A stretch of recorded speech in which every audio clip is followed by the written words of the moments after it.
Justement, je vais vous parler de manière peut-être un peu plus pragmatique et de cuisine interne, de comment on a travaillé avec le DHAP, avec la direction de l'urbanisme aussi, avec la PUR, pour répondre à la commande que je vais vous présenter, qui a été faite d'augmenter les protections ville de Paris. Un petit rappel, hein, ces protections au titre du PLU, elles sont permises par la loi SRU. Donc ça arrive finalement après réflexion dans le PLU de Paris à partir de 2006. Ici, vous voyez l'extraction finalement de ce que permet le règlement d'urbanisme dans le règlement du PLU. Hein, les villes peuvent protéger des immeubles qui possèdent une qualité architecturale remarquable, un témoignage de la formation de l'histoire de la ville ou d'un quartier, etc. Oui, la notion est tout de même assez vaste. Et donc, en 2006, et je parle sous le contrôle de Claire Monod, qui avait participé à cette grande campagne de protection. Alors, je sais, on s'y pense bête avec les chiffres. Donc, 2006, c'est vraiment la grande campagne où on crée ces protections ville de Paris. Et la méthodologie appliquée à l'époque va être de demander aux mairies d'arrondissement, aux conseils, aux associations historiques, voilà, de faire du repérage et de faire remonter toutes ces demandes de protection. Au final, on aura plus de 8000 propositions qui vont arriver à la ville, avec des choses assez disparates, c'est-à-dire qu'on peut trouver dans les archives aujourd'hui de la direction de l'urbanisme ce genre de fiches avec des photos, parfois une petite publication qui permet une gravure, qui permet d'avoir un appui bibliographique sur le bâtiment qu'on souhaite protéger, ou alors certaines fiches de ce type qui avaient été produites par la PUR dans des cahiers qu'on a encore dans les archives de l'ADU avec quelques informations cadastrales. Vous voyez ici une motivation quand même assez documentée, et puis parfois de simples listes d'adresses qu'une commission d'experts a été chargée d'examiner. Alors voilà un petit peu ces tableaux et ces listes. Si vous voulez, c'était un petit peu, on faisait défiler ces photos d'édifices avec des explications plus ou moins fournies en disant bah oui, ça on va protéger, ça peut-être moins, un peu au fur et à mesure.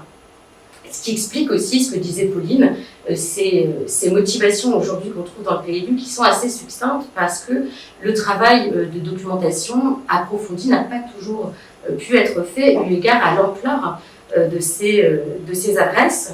Et donc sur ces 8000 remontées environ, on trouvera au final à peu près 4550 tout de même bâtiments qui vont être protégés dans ce PLU de 2006.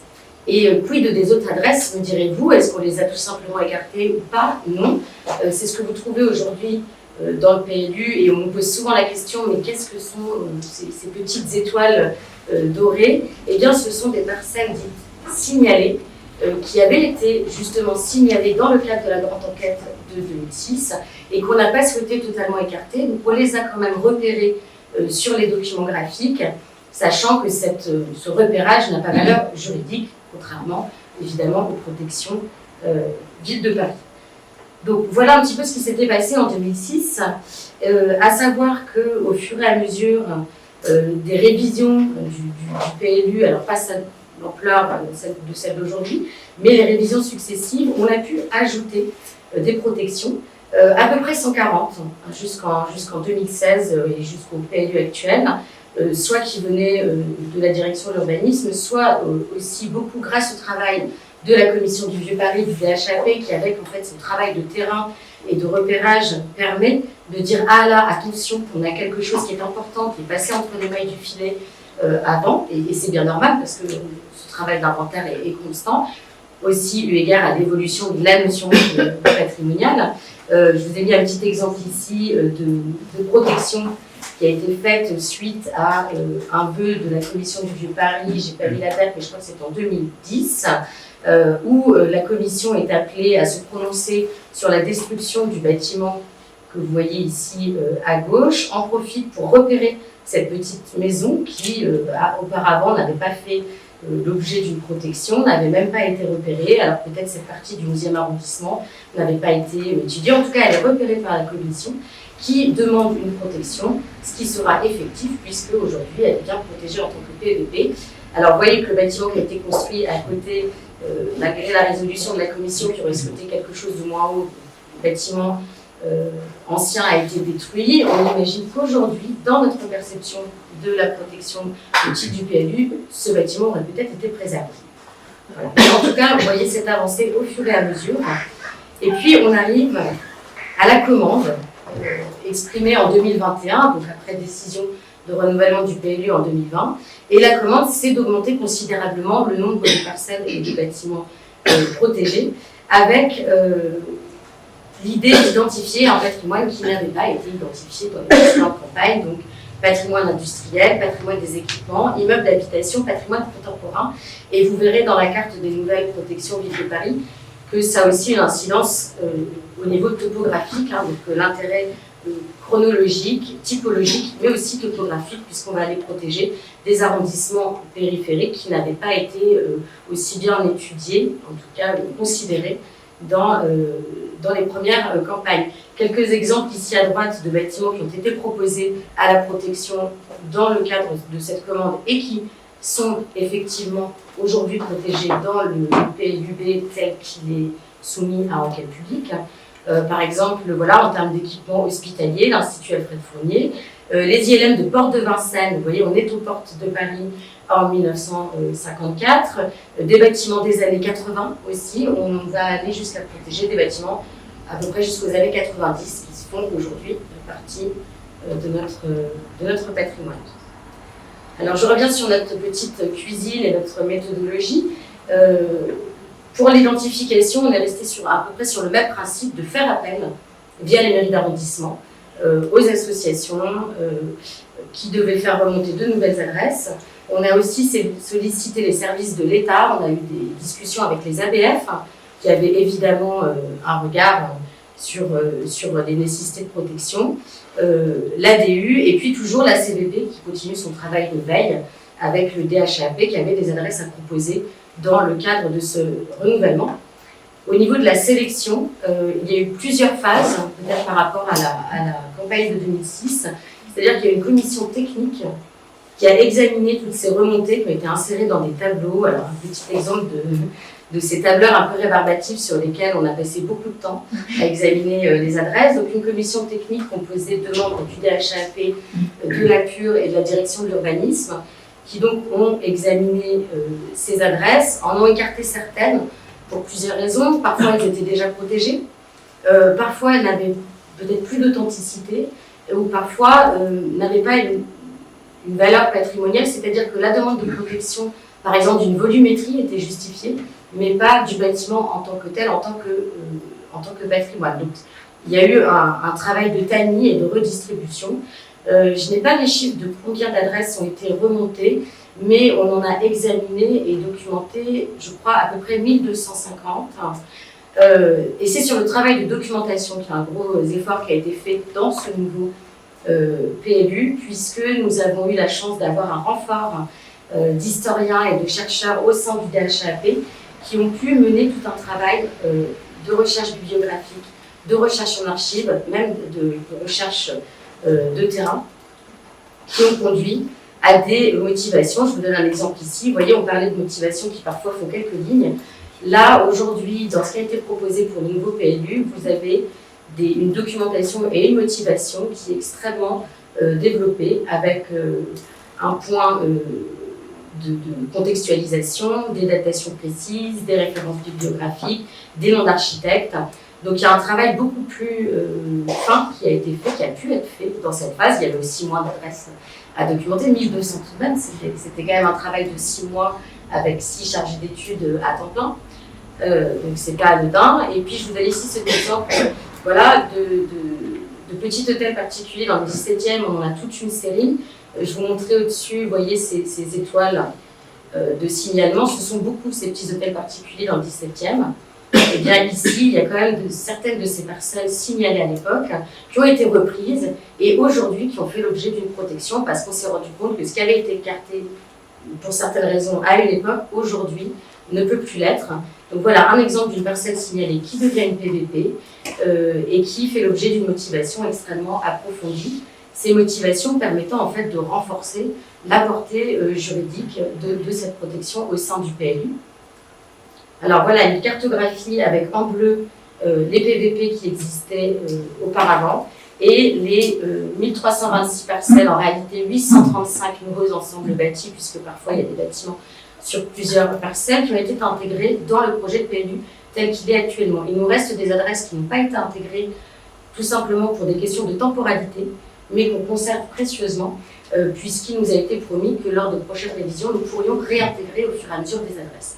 Donc nous avons déjà des adresses identifiées, documentées, et vous voyez sur cette cartographie les nouvelles protections quand même qui s'égrènent bien géographiquement vers la périphérie de Paris par rapport à tout ce qui avait été protégé dans la version antérieure du pays. Alors, un petit point rapide, puisqu'il me reste 3 minutes, je suis désolée. Pour saluer aussi le travail de la commission du Vieux-Paris, je n'avais pas fini sur le tamis des protections, puisqu'on a examiné les centaines d'adresses qu'on a examinées en commission technique. On a fait une sélection qu'on a présentée à des membres de la commission du Vieux-Paris, qui étaient volontaires pour faire un groupe de travail sur les protections patrimoniales. On a sélectionné des exemples représentatifs pour que la commission, en tout cas les membres du groupe de travail, puissent s'exprimer sur ces protections. Il y a eu ensuite une vraie réflexion qui a été menée et un rapport produit par la commission du Vieux-Paris qui s'est exprimé donc sur ces nouvelles protections, en soulignant que la notion d'ensemble et de typologie qui a été mise en avant dans le nouveau PLU ne doit pas empêcher un travail au cas par cas, ce qu'on continue à faire. Qui a souligné aussi qu'il y a d'autres dispositifs de protection qui doivent être mis en œuvre dans Paris. Donc on pense évidemment à l'extension du PSMV du 7e ou des PVAP sur de nouveaux secteurs, Montmartre, Mouffetard ou le Faubourg Saint-Antoine. Et la Commission a aussi, dans le cadre de ce PLU bioclimatique, souligné l'importance d'un dialogue avec l'Agence parisienne du climat, en somme pour qu'on puisse se mettre d'accord sur les interventions possibles sur le patrimoine parisien tout en atteignant les objectifs liés au changement climatique avec cette espèce de paradoxe entre exigence bioclimatique et préservation du patrimoine. Je passe rapidement, alors voici à gauche, dans le règlement, ce qui était l'article 11 qui concernait les protections patrimoniales au sein du PLU. Dans le nouveau PLU qui est aujourd'hui soumis à examen, a été ajouté en fait les travaux qu'on peut faire sur des protections patrimoniales dans le cadre d'améliorer les caractéristiques environnementales. Donc ça a été ajouté, mais la commission et les services patrimoniaux ont insisté pour que reste bien visible et bien en place ce principe de respect des valeurs, des caractéristiques architecturales du bâtiment, la mise en œuvre des matériaux et faire attention à ce qu'aucune intervention ne soit incompatible avec le caractère patrimonial de l'édifice, et là-dessus on pourra aussi s'appuyer sur des motivations beaucoup plus riches que les précédentes, à savoir que les précédentes sont toujours actuelles, mais qu'on va essayer de mettre en place un travail de révision des motivations pour essayer de lisser et que toutes les motivations liées au PVP aient à peu près le même volume et la même valeur et la même force de verrouillage juridique. Alors, vous pouvez consulter aujourd'hui le PLU tel qu'il est soumis à examen en ligne. Ici, la cartographie, par exemple, donc, qui est consultable à la feuille et à l'adresse, avec les PVP anciennes et actuelles qui sont sur la cartographie. Et comme il a été rappelé, on a aujourd'hui l'enquête publique qui permet à tous de faire des propositions. Alors là, on reçoit déjà des propositions de protection. Je crois que sur la moitié du mois de janvier, on en a déjà une quarantaine de propositions qu'on va devoir traiter. Donc, s'il vous plaît, ne nous en envoyez pas trop. Et à savoir que de toute façon, dans le cadre de l'enquête publique, il n'est pas possible de trop augmenter le nombre de PVP par rapport à ce qui a été accepté dans le PLU au Conseil de Paris, puisque sinon cela remet en cause l'économie de ce projet et donc on risque un retocage du PLU. Donc avançons prudemment, à savoir, je répète qu'il sera possible de toute façon normalement, au gré des révisions, d'intégrer de nouvelles PVP et que nous on va s'atteler, comme déjà auparavant, à faire un travail de veille scientifique et patrimoniale qui nous permettra d'être prêts et de proposer des protections à chaque renouvellement et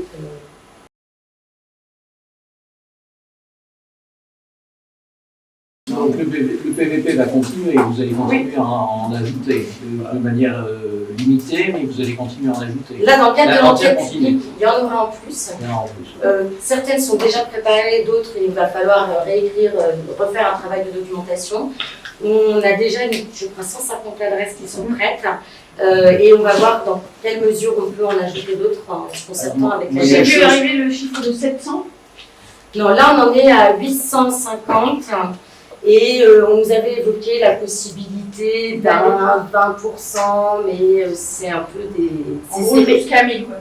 C'est écrit nulle part qu'on peut vraiment... Moi je crois que ce système est très bien, cet inventaire complémentaire est très bien, mais il manque un système incitatif, notamment pour les propriétaires. Je veux dire que ça ne leur apporte pas grand-chose, ce PVP. Finalement. Ah oui, on est surtout très embêtant, il n'y a pas de subvention. Non. Oui, c'est ça. Ça les ruine. Non, nous exagérons bien. Dans certains arrondissements, il y aurait besoin quand même de systèmes un peu incitatifs, c'est-à-dire une aide ou une supplémentaire à l'égard des propriétaires pour les inciter, notamment à entretenir ce patrimoine. C'est bien joli de l'opérer, mais après il faut l'entretenir. Oui, à savoir qu'en plus on n'a pas d'obligation de demander aux propriétaires s'ils sont d'accord, contrairement aux protections monuments historiques. Oui. Mais je crois que on ne peut pas entretenir ce type de patrimoine si on ne fait pas appel aussi aux propriétaires, à la bonne volonté des propriétaires. L'enjeu, c'est surtout d'éviter les démolitions, non pas aux propriétaires, mais aux opérations. Mais l'absence d'entretien, ça peut équivaler. Il y a des obligations de ravalement décennales. Et PVP égale non-destruction. Alors non, c'est plus compliqué. Parce que j'ai l'impression que souvent, les recommandations de la commission. Alors dans le règlement, normalement on ne peut pas détruire une PVP sauf force majeure, voilà, et c'est déjà arrivé. On n'a pas mis des exemples ici pour ne pas vous attrister et rester optimiste. Et ça peut arriver dans le cadre justement d'état d'abandon, d'état manifeste de péril, malheureusement. Mais c'est justement, en fait, c'est régi par ce fameux article qui explique ce qu'on peut faire sur un bâtiment protégé. Et quand on part du principe qu'une opération doit aller dans le sens d'une mise en valeur, d'une amélioration, d'une restitution d'un état préexistant, ça veut bien dire normalement qu'on n'est pas censé le démolir. Après, c'est vrai que c'est une des parties qui est sujette un peu à interprétation, c'est-à-dire jusqu'où on place le curseur. Du point de vue du DHAP et de la commission du Vieux Paris, des démolitions structurelles lourdes, d'escaliers, de charpentes, conduisent en réalité à une perte patrimoniale. Sauf que les protections Ville de Paris, elles sont placées sous l'égide du Code de l'urbanisme. Le Code de l'urbanisme, il traite de ce qui est rapport à l'espace public. Et donc un escalier ne peut pas être protégé au titre du Code de l'urbanisme. Il pourrait l'être au titre des monuments historiques. Et donc c'est là qu'il y a vraiment un curseur d'ajustement, et c'est pour ça qu'on plaide tous pour le cas par cas, avec des instances de vigilance patrimoniale telles que la commission ou le DHAP sont là pour placer le curseur au cas par cas et se dire certes c'est pas PVP, mais on a un escalier du XVIIe siècle qu'on n'avait pas repéré, bah voilà, en fait le patrimoine il est mis sur un pied d'égalité, PVP ou pas. Justement, vous pourriez nous repréciser qui doit délivrer un avis ou une autorisation avant des travaux sur un bâtiment PVP? J'ai pas bien compris ça. Autant pour un bâtiment inscrit ou classé, c'est l'ADF, autant pour le PVP, je sais pas. Je vous remercie, je vais excuser, on va partir. À très bientôt. Merci. Merci. Qui est appelé, alors celui qui est signataire du permis de construire, c'est la direction de l'urbanisme, Oui. par délégation de la maire de Paris en fait. Oui.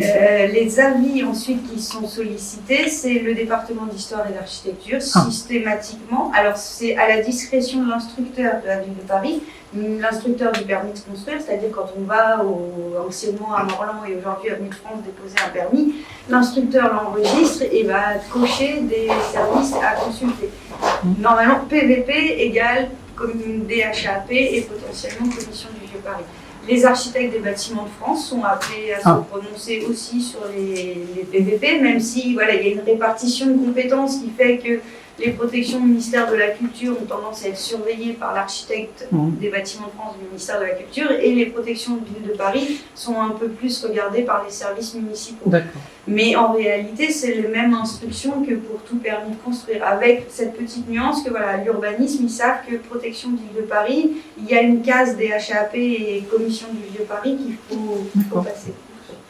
Les mairies d'arrondissement aussi sont consultées. Et les mairies d'arrondissement également, sont c'est consultées. intéressant. On a vu une évolution dans notre mission quotidienne, l'évolution de la prise en considération. Parce qu'en fait, la mairie d'arrondissement n'est pas signataire du permis de construire. Donc il a, comme nous d'ailleurs, que le département d'histoire, un avis consultatif, qui n'est pas bloquant, qui est pas conforme. De plus en plus, si même 2-3 avis consultatifs défavorables arrivent dans les boîtes de l'instructeur, il y a un travail, en tout cas à minima d'échange, qui est mis en place, et donc les mairies d'arrondissement sont le plus associées à ces échanges. Et d'ailleurs, la plupart des architectes en fait, ont maintenant d'eux-mêmes le réflexe, avant de déposer une demande, d'aller voir le département d'histoire, la mairie d'arrondissement, l'architecte des bâtiments de France et la direction de l'urbanisme. Tout ça se fait, il y a une évolution très sensible dans les dernières années où on voit que ça se co-construit. Il y a une évolution qui est très importante, me semble-t-il, puisque Chloé parlait de 2006 et que j'ai à l'époque quand même largement contribué. Ce qui était frappant et qu'il faut retenir, me semble-t-il, comme chiffre, c'est qu'à Paris, on dit qu'en gros, il y a 100 000 bâtiments. Donc vous voyez que, la stupeur qui a été la nôtre en 2006, de constater que finalement, il y avait des protections monuments historiques, sites inscrits, zone de protection architecturale, ZPPAP à l'époque, PSMV à l'époque, et que, à part ça, Paris, la ville lumière, etc., dont les gens ne réalisaient pas à quel point la préservation du patrimoine était totalement inexistante. C'est-à-dire qu'on s'en remettait aux quelques centaines et encore de monuments qui étaient classés. Mais tout le patrimoine urbain qui est présenté là, vous l'avez vu, fauburien, industriel, haussmannien, post-haussmannien, 20e siècle, je ne vous parle même pas du 20e siècle pour ce qui est de la partie contemporaine, c'était absolument inexistant. Je vous donne juste un exemple, et ça va renvoyer à une opération qui est en cours aujourd'hui. J'étais dans le 16e arrondissement et on tombait sur des immeubles absolument magnifiques d'Henri Sauvage, pas protégés.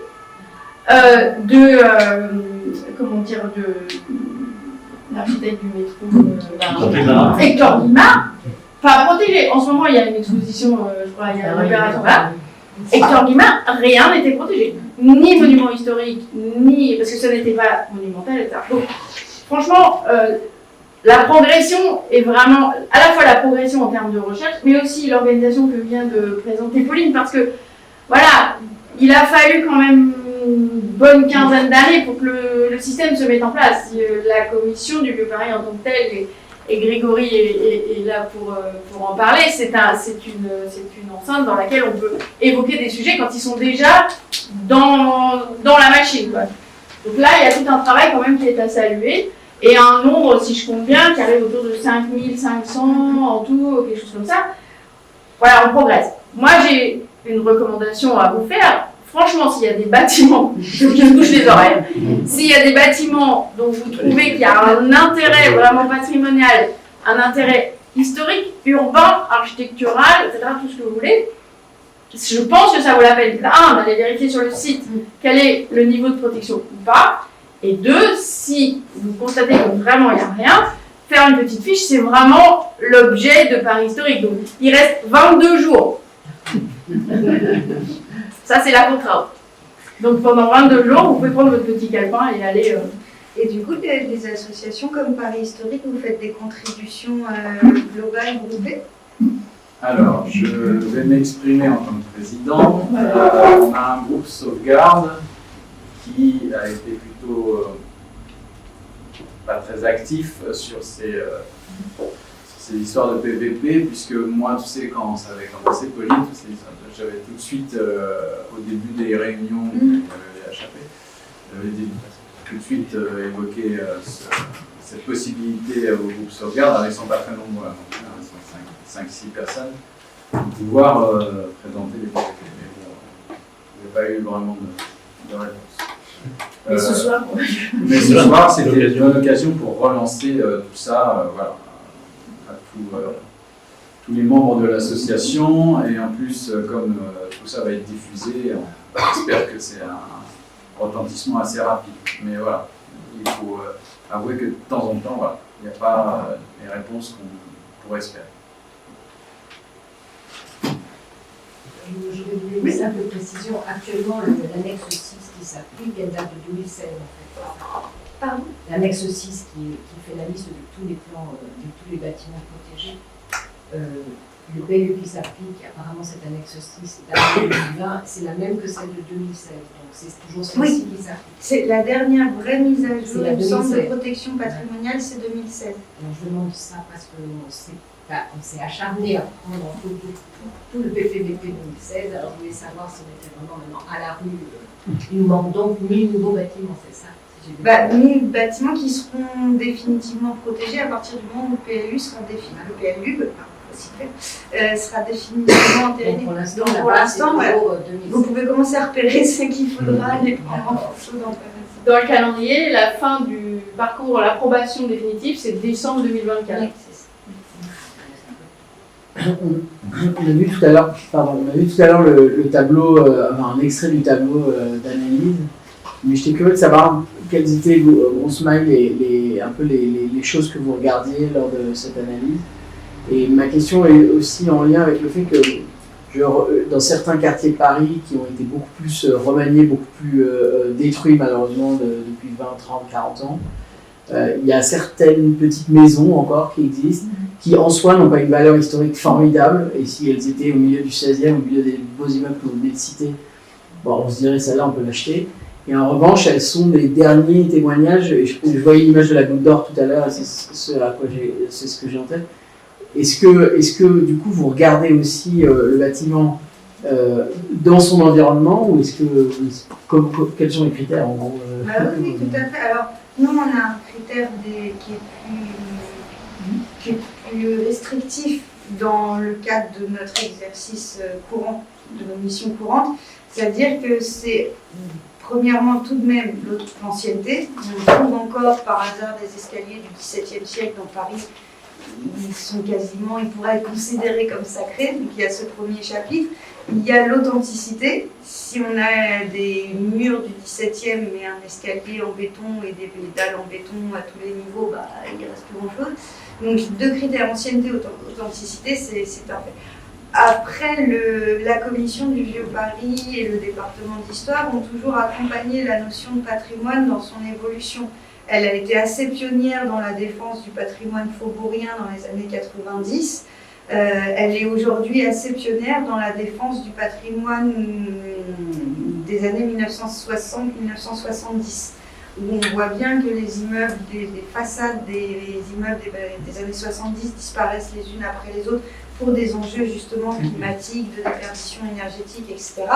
Ça n'empêche pas de porter un regard déjà intellectuel sur ces façades, savoir qui les a signées, est-ce qu'elles ont une finesse, est-ce qu'elles ont une richesse, est-ce qu'elles ont des qualités de dessin, des qualités plastiques, des qualités de matériaux aussi, qu'on ne retrouve pas souvent, pas toujours dans les constructions très récentes. Donc ces questions-là, on les accompagne et en fonction...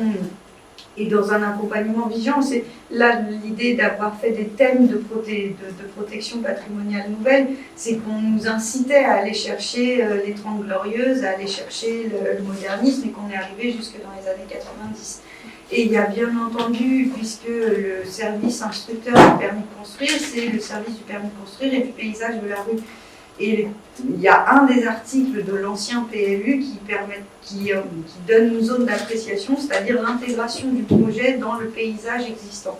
Et cet article-là, en réalité, il est alors, certes un peu délicat juridiquement parce que la bonne insertion, c'est assez subjectif, mais ça permet tout de même de se dire que toute construction rentre dans un cadre paysager, et là on est réellement dans le code de l'urbanisme qui régit certes pas la démolition d'un escalier, mais par contre la gageure architecturale dans un paysage urbain. Ça en fait partie et la direction de l'urbanisme se saisit régulièrement de ce critère-là pour repousser un projet. Ensuite, il y a effectivement un souci, il y a eu un souci de séquence urbaine. C'était un peu délicat parce que dans le PLU actuel, quand je vous disais immeuble du 19e siècle, caractéristique de Montmartre ou caractéristique de l'ancien village d'Auteuil, etc., c'est ce qu'on a cherché à faire et c'était tout à fait pertinent.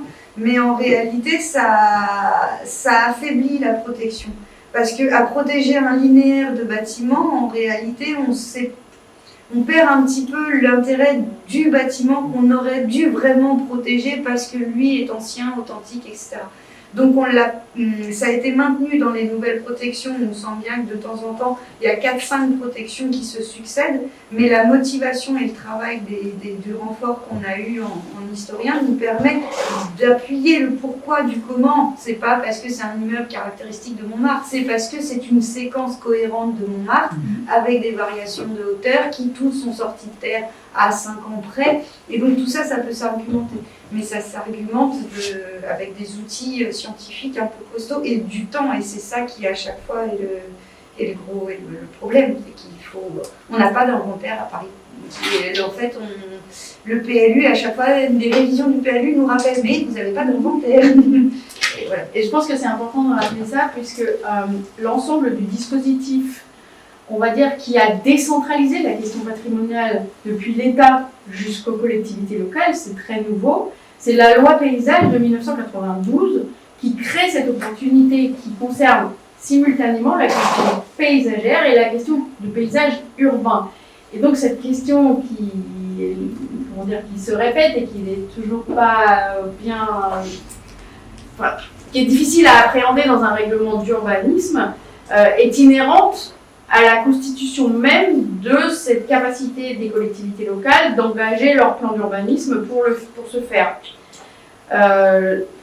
Il faut imaginer quand même qu'on part d'un dispositif qui était extrêmement centralisé au niveau de l'État, que ce soit les monuments historiques, les sites inscrits ou autres, pour arriver progressivement, après les ZPPLP, PSMV et autres, à un dispositif où les collectivités locales sont libres de faire ce qu'elles veulent, et donc de s'équiper des services qui vont avec, et donc d'engager ces réflexions-là. Mais je pense que sur la question paysagère, et on a vu tout à l'heure l'exemple du Faubourg Saint-Antoine cité par Chloé, c'est une étude qui a été conduite par Jean-Baptiste Minart pour l'inventaire, pour l'inventaire du ministère de la Culture, qui avait à l'époque déjà effectué un gros travail au sein du DHAP pour la préparation d'un inventaire de Paris, qui n'a pas pu malheureusement aboutir, et il en restait ça, mais il y avait, vous avez vu la précision des plans du Faubourg Saint-Antoine, il y avait la possibilité d'engager ce travail-là à l'échelle de tout Paris. Évidemment, ça nécessitait un peu de moyens.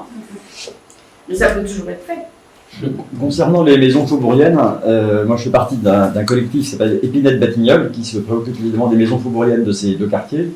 Et on a souvent été soutenu par la commission du Vieux-Paris, en particulier sur les maisons d'angle, qui sont particulièrement protégées, et là on est plutôt bien soutenu. Sur les autres, c'est beaucoup plus compliqué.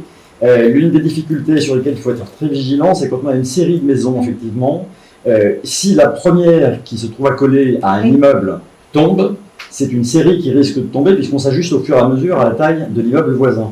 Et donc on a cette vigilance, effectivement. En général, au milieu d'une série, on n'a pas trop de risques, mais sur les bordures, si j'ose dire, c'est plus embêtant. Et puis on vient de le voir, là on a un cas où on va attaquer d'ailleurs, d'un permis de construire qui a été attribué rue Guy Moquet, pour une maison faubourienne de 2 étages, qui a appartenu en plus au docteur Eulin, qui a sa rue dans le quartier, qui est un bienfaiteur du quartier, et qui va être sur les 6 étages. 6 étages, donc ça effectivement c'est beaucoup trop, et ça vient à la fois casser complètement évidemment l'esthétique de cette maison d'un point de vue patrimonial, mais aussi supprimer un espace de respiration dans la ville. Là dans le quartier en question, c'est un quartier très minéral, très construit. Et donc voilà, donc là c'est passé malheureusement, mais je pense qu'il y a un combat. Je voulais aussi dire que j'avais fait une petite recherche donc, pour FNE Paris sur les différents ajouts dans les arrondissements. Il y a quelques particularités quand même qui sont intéressantes, des ajouts du XXe siècle effectivement, et en particulier de la seconde moitié du XXe siècle. Et je dois dire que ça m'a fait prendre conscience qu'il ne fallait pas chercher à protéger toujours ce qu'on aimait, si je peux faire ce raccourci. Parce qu'effectivement, il y a parmi ces bâtiments des bâtiments pour lesquels on n'a pas forcément beaucoup d'affection, et qui en réalité, maintenant qu'on est en 2024, sont du patrimoine, le XXe siècle étant largement fini, et auxquels il faut qu'on s'intéresse beaucoup plus, et sur lesquels on voit souvent comment dirais-je, le contraire du façadisme. C'est-à-dire que là où on faisait du façadisme jusqu'à présent, on fait l'inverse. C'est-à-dire qu'on enlève les façades pour garder une structure béton et refaire une façade devant, mais perdant complètement l'esprit. J'ai plus de mal à dire l'âme pour ces immeubles, mais au moins l'esprit, en tout cas architectural de cette époque. Et c'est dommage parce que la ville se construit avec son temps. Si on annule finalement une partie de son histoire comme on le fait aujourd'hui, c'est quand même très, très préoccupant. Et l'autre point, dernier, le 9e arrondissement, la Société historique, a fait un travail intéressant aussi pour les façades de boutiques. Elles sont intégrées. Qui sont intégrées effectivement, et ça c'est un élément qu'il faut avoir en tête dans les arrondissements parce que on le voit, il y a un retour un petit peu de quelques façades de boutiques jolies qui commencent à apparaître, mais on a eu pendant des décennies des façades en PVC immondes, voilà, et on a perdu beaucoup de celles qui existaient autrefois. En tout cas, il faut protéger vraiment celles qu'on a et plutôt inciter à avoir de belles façades bois qu'on peut encore faire aujourd'hui, hein, mais qu'il faut essayer de protéger aussi. Donc dans les arrondissements, il ne faut pas hésiter je sais qu'il ne faut pas vous envoyer trop de nouveaux cas, mais sur les façades de boutiques, je trouve que ça vaut vraiment la peine. Mais c'est un objet qui est douloureux pour les historiens, la peinture, parce qu'en réalité, elle est à la fois très fragile, parce que c'est un parement. On est souvent appelé et en fait à constater qu'il s'agit d'un faux des années 90. La commission du Vieux Paris s'est fixée pour mission de photographier tout ce qui bouge dans Paris depuis 1897 jusqu'à nos jours. Les peintures, il faudrait qu'il y ait 4 commissions du Vieux Paris, c'est impossible. On reçoit un nombre de demandes préalables et il n'y a qu'à le voir dans nos rues quand on se promène. Enfin, les boutiques changent tous les 2 jours. Donc c'est un rythme infernal et c'est très difficilement documentable parce qu'en réalité, les documents d'urbanisme qui sont nécessaires pour modifier une devanture n'ont pas d'obligation de conservation. Ce n'est pas des permis de construire, donc ils ne sont pas conservés aux archives de Paris. Donc s'il n'y a pas une photo ou quelque chose qui permet de certifier l'ancienneté, c'est délicat. Sur la protection 20e siècle, il y a eu un véritable effort qui a été fait et je pense que c'est un peu le même combat qu'avec l'architecture faubourienne, c'est-à-dire qu'il ne faut pas perdre de vue qu'une protection patrimoniale, c'est parce qu'on estime qu'il y a un péril. J'ai eu beaucoup de demandes de protection de lotissement haussmannien, post-haussmannien. Le risque est minime. Ils sont à R+7, R+8, ils sont en limite de gabarit.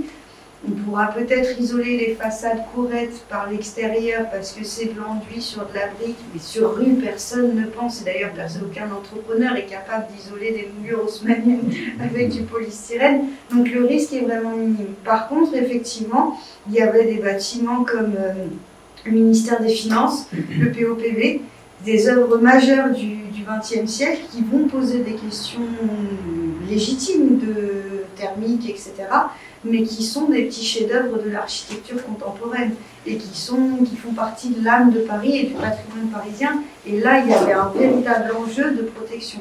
Sur les petites maisons de faubourg, c'est marrant de les mettre un peu sur un pied d'égalité, mais comme je suis spécialiste des faubourgs, j'ai l'habitude. C'est pareil, en fait, c'est une architecture qui est ultra fragile parce que malléable, parce que de faible gabarit et qui mérite vraiment, où la protection est nécessaire. Alors il y a aussi un autre enjeu de protection dont on n'a pas évoqué aujourd'hui, qui est un peu technique, c'est le filet de hauteur. C'est-à-dire que vous avez des filets de hauteur qui peuvent être restrictifs, c'est-à-dire qu'on met un filet de hauteur qui dit qu'on ne peut pas construire plus haut, mais il y a eu beaucoup de filets de hauteur incitatifs, où par exemple on tirait une ligne, parce que Paris est haussmannienne, donc on continue cette obsession depuis 1859, on tire des lignes droites. Dans les faubourgs, c'est un drame. Parce que le faubourg, il est appréciable justement, parce qu'il y a des ruptures de gabarit. Et on avait une lecture très fine dans le faubourg Saint-Antoine grâce au travail de Lapure, de Jean-Baptiste Minard, de l'Inventaire. On ne l'avait pas dans tout Paris. Et de ce que j'en ai compris, il y a eu aussi un travail de relecture assez fin sur ces filets de hauteur. On avait par exemple des aberrations, mais qui sont en fait liées à l'ultra-complexité de la maturation de ce type de règlement d'urbanisme, qui sont très précis. C'est-à-dire qu'on pouvait avoir une protection ville de Paris, sur un R+1 avec un filet de hauteur à 31 mètres. Protège quoi en fait? Et c'est quoi l'idée?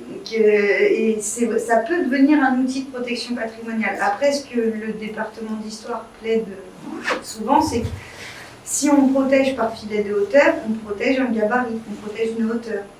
Rien n'empêche de démolir, de construire. Après, il y a aussi, et c'est toute l'intelligence un peu de ce règlement d'urbanisme, c'est qu'on compte sur l'incitatif. C'est-à-dire que si on met un filet de hauteur à R+2 sur une maison à R+2, quel promoteur aurait intérêt à démolir le R+2 pour reconstruire un R+2? Le règlement va lui permettre de faire une surélévation d'un étage en plus. Donc le promoteur aura tout intérêt à conserver le bâtiment actuel, à monter d'un étage.